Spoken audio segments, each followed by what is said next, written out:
Bismillahirrahmanirrahim. Baik mahasiswa, kita hari ini membahas mengenai faktor pendorong dan tipologi perubahan organisasi. Dapat dilihat pada modul 2 di modul mata kuliah manajemen perubahan. Dalam modul 2 ini, sebagaimana kita sudah jelaskan pada pertemuan sebelumnya, bahwa perubahan lingkungan bisnis pada saat ini begitu cepat. Perubahan itu kadang-kadang cenderung menyebabkan peristiwa yang chaotic, yang membuat banyak organisasi bisnis atau perusahaan harus mengantisipasi dengan cepat pula. Perubahan ini salah satunya diakibatkan oleh kemajuan teknologi informasi. Maka organisasi bisnis atau perusahaan itu diharapkan dapat berubah agar bisa dapat bertahan. Sehingga semboyan change or die itu sangat tepat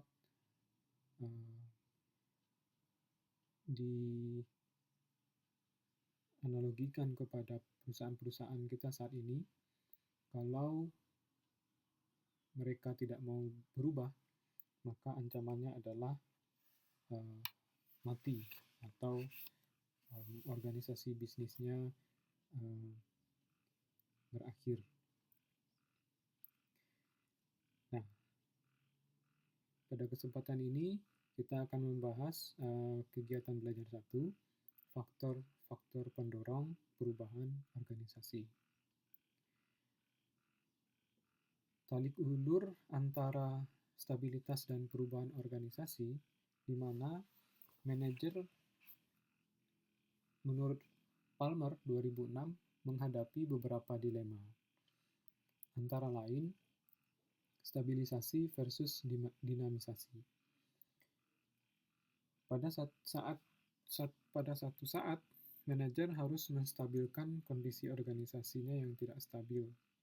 Sementara pada saat yang sama, dia harus membuat organisasinya lebih dinamis, sehingga ketika semuanya berlaku sangat kaku, dia harus membuat dinamika dalam organisasinya. Yang kedua, manajer harus mampu untuk beradaptasi terhadap lingkungan yang sedang berjalan, tetapi tidak lupa pula untuk mengantisipasi perkembangan biasa yang akan datang. Yang ketiga, manajer harus mampu memperbaiki kondisi yang berjalan pada organisasinya saat ini. Di samping harus menemukan hal-hal yang baru yang seharusnya dimiliki oleh organisasinya. Dan yang terakhir, manajer harus mampu menjadi pemimpin dalam pembaharuan, tetapi tanpa harus merusak tradisi atau kebiasaan-kebiasaan yang sudah ada. Tolak ukur stabilitas dan perubahan organisasi ini dalam hal metafora organisasi, yaitu menganalogikan organisasi kepada beberapa bentuk. Contohnya, organisasi itu dipandang sebagai mesin atau mechanistic organization. Sebagaimana mesin, ya, kita menganggap bahwa organisasi ini seolah-olah seperti mesin yang mempunyai sifat atau ciri perilaku seperti mesin. Jadi kegiatannya bersifat mekanis, terus kemudian masing-masing bagian bekerja secara terpisah dan hanya mengerjakan satu bagian tertentu. Satu bagian hanya mengerjakan satu bagian tertentu. Kemudian perlunya koordinasi antara bagian-bagian itu sehingga mesin bisa berjalan, dan sifat daripada bagian-bagian itu umumnya bersifat hierarkis atau berawal dari satu ujung dan berakhir pada ujung yang lain. Nah, ini perumpamaan organisasi sebagai satu mesin. Di samping itu, organisasi juga dapat dilihat sebagai organisme hidup.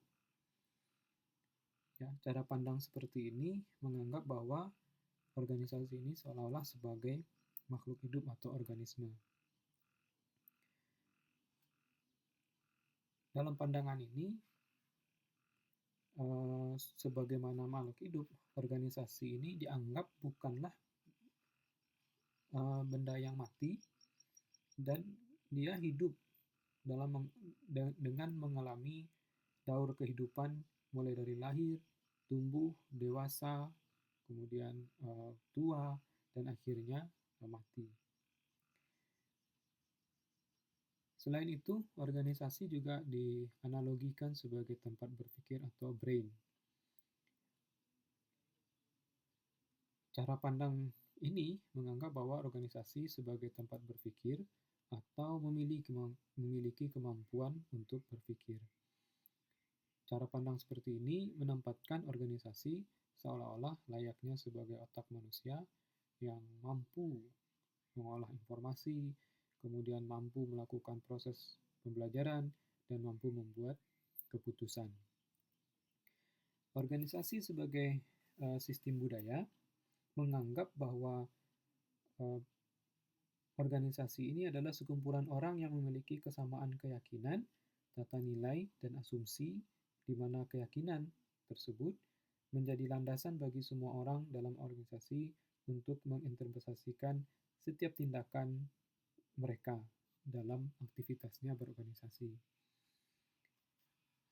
Pandangan yang keenam menyatakan bahwa organisasi adalah sebagai arena politik. Dalam hal ini, power atau kekuasaan menjadi hal yang penting di dalam organisasi. Maka organisasi digunakan sebagai tempat untuk menyalurkan kekuatan atau kekuasaan. Pandangan lain juga menganggap bahwa organisasi sebagai alat pengendali psikis atau psychic prison, yang menyatakan bahwa setiap orang yang terlibat dalam kehidupan organisasi layaknya orang yang masuk penjara yang dibatasi dengan kebebasan, namun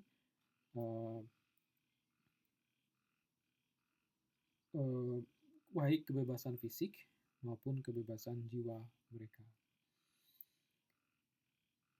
Organisasi juga dianggap sebagai tempat perubahan atau alat transformasi.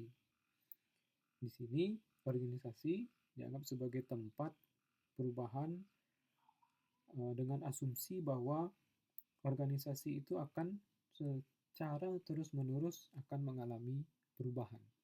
Dan di perubahan itu terjadi di dalam organisasi. Dan yang terakhir, cara pandang organisasi dianggap sebagai alat dominasi. Cara pandang ini sebenarnya adalah gabungan daripada organisasi yang sebagai mesin dan organisasi sebagai arena politik.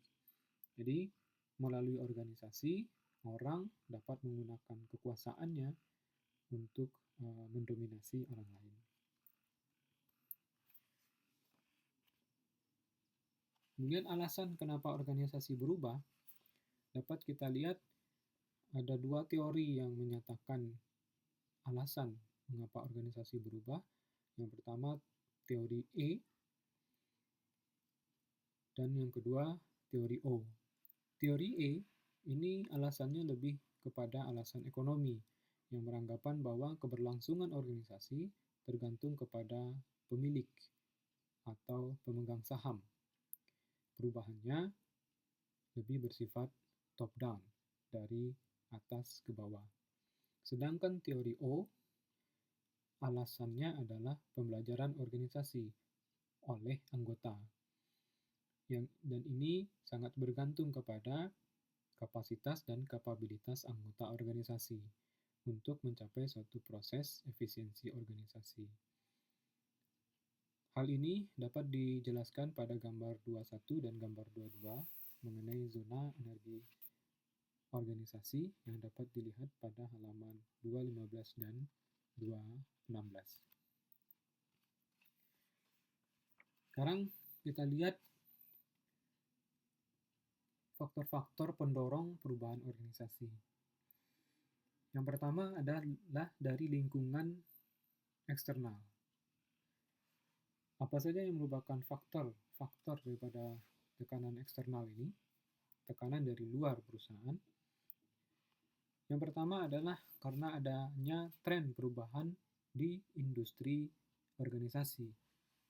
Jadi adanya perubahan, tren-tren perubahan pada industri-industri tertentu membuat organisasi-organisasi atau perusahaan-perusahaan di industri tersebut juga mau tidak mau mengikuti perubahan tersebut.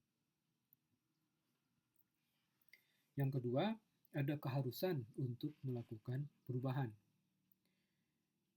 Karena ada perubahan di industri, kemudian organisasi merasa harus melakukan perubahan. Ketiga adalah perubahan geopolitik. Geopolitik ini berkaitan dengan keadaan politik atau keadaan sosial ekonomi pada kawasan tertentu. Contoh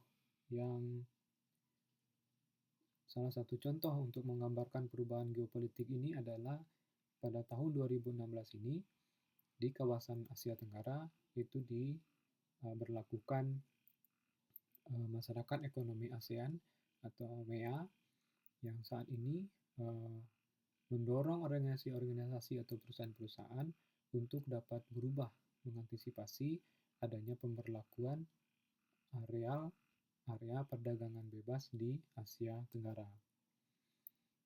Berikutnya ada penurunan pasar dan kemudian persaingan yang tinggi menyebabkan perusahaan-perusahaan juga harus melakukan perubahan. Dan yang terakhir, faktor eksternalnya adalah untuk menjaga reputasi dan kredibilitas organisasi. Organisasi yang memiliki kredibilitas tinggi di mata konsumennya atau di mata pihak luar itu akan mencoba menjaga nama baiknya, reputasinya tersebut dengan melakukan perubahan-perubahan.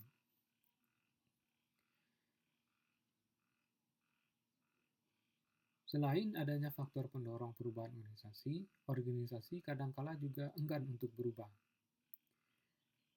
Keengganan ini dapat kita lihat dari sisi adanya pembelajaran organisasi versus ancaman yang menyebabkan rigiditas. Ya. Pertanyaan mendasar berkaitan dengan perubahan lingkungan adalah apakah lingkungan memfasilitasi terjadinya perubahan inovatif atau justru sebaliknya. Nah, teori pembelajaran organisasi menegaskan bahwa tekanan lingkungan seperti persaingan atau penurunan pasar akan mendorong perusahaan untuk berubah. Tetapi, sementara itu, organisasi juga menghadapi ancaman eksternal yang justru menyebabkan para manajernya tidak mampu membuat terobosan-terobosan yang inovatif karena rigiditas itu. Yang kedua, lingkungan yang bersifat objektif dan konstruktif.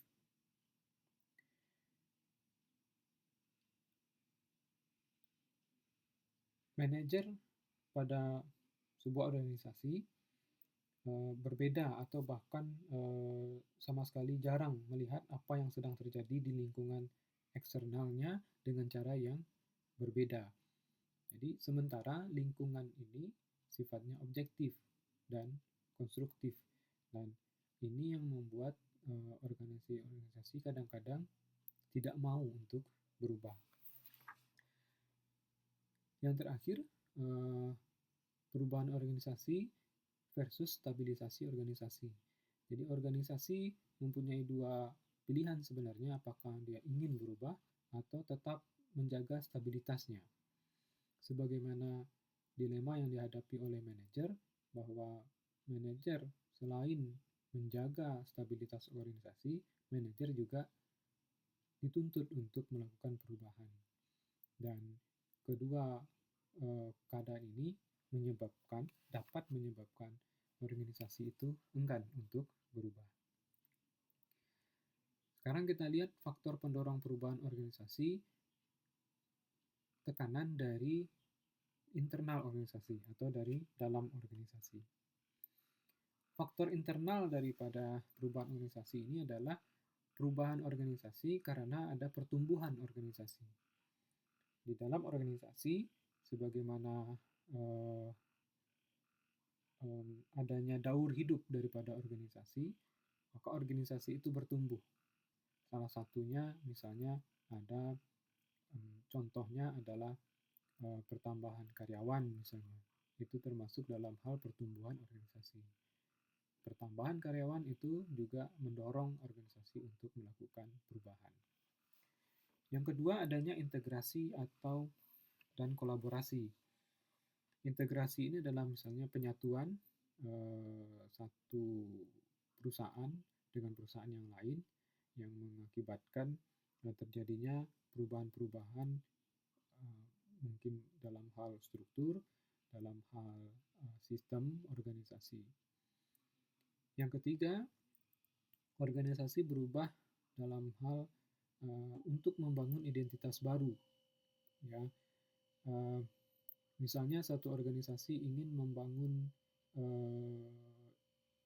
citra atau image baru di masyarakat, kemudian dia melakukan perubahan yang sangat drastis, meninggalkan ciri atau identitas lamanya, membangun identitas baru.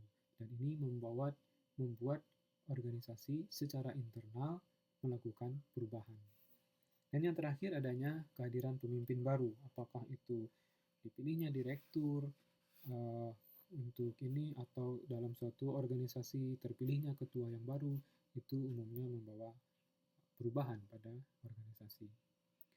Demikian kegiatan belajar satu kita. Saya mengharapkan ada nanti diskusi dari teman-teman sekalian. Terima kasih.